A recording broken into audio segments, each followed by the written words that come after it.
नंदुरबारात अखिल भारतीय विद्यार्थी परिषद आक्रमक. ITIच्या समस्यांसाठी विद्यार्थ्यांचे ठिय्या आंदोलन. नंदुरबार शहरातील संत दगा महाराज औद्योगिक प्रशिक्षण केंद्रात गेल्या 2 तासांपासून विद्यार्थ्यांचे ठिय्या आंदोलन.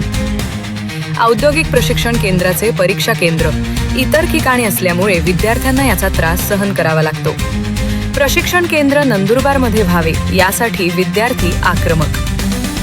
महाविद्यालयातील पाणी, स्वच्छता, प्रॅक्टिकल, साहित्य, वसतिगृहाची दुरवस्था आणि ग्रंथालयाच्या विविध समस्या लवकर सोडवण्याची मागणी. संपूर्ण मागण्या पूर्ण होत नाही तोपर्यंत आंदोलन मागे घेणार नसल्याचा अखिल भारतीय विद्यार्थी परिषदेचा पवित्रा. रुपेश राजपूत, बेधडक मीम राठी न्यूज, नंदुरबार. नमस्कार. आज अखिल भारतीय विद्यार्थी परिषद नंदुरबार शाखेच्या वतीने नंदुरबार ITI महाविद्यालयामध्ये हे तीव्र स्वरूपाचं आंदोलन होत आहे. याचं कारण असं की मागील 6 महिन्यामध्ये आपण प्राचार्यांना भेटून अनेक निवेदन दिले. त्याचा काही विषय आहे, जसं की जे काही नंदुरबार हे जिल्हास्थान असून त्या ठिकाणी ITIचं परीक्षा सेंटर नाही आहे, ते कुठे तालुक्याच्या ठिकाणी आहे.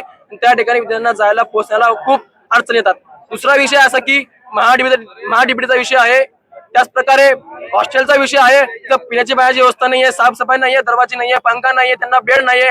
असे काही विद्यार्थी अशी प्रश्न घेऊन आमच्याकडे येतात.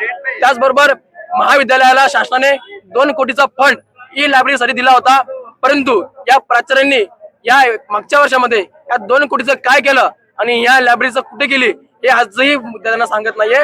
आणि विद्यार्थ्यांशी खोटं बोलताय की 2 कोटी हा लायब्ररीसाठी आलेला नाहीये. या सर्व एकत्र मागण्या घेऊन आम्ही विद्यार्थी परिषद आणि ITI महाविद्यालयाचे विद्यार्थी सर्व या ठिकाणी आंदोलन करतोय. जोपर्यंत आमच्या मागण्या पूर्ण होणार नाही तोपर्यंत हे ठिय्या आंदोलन या ठिकाणी चालू राहील.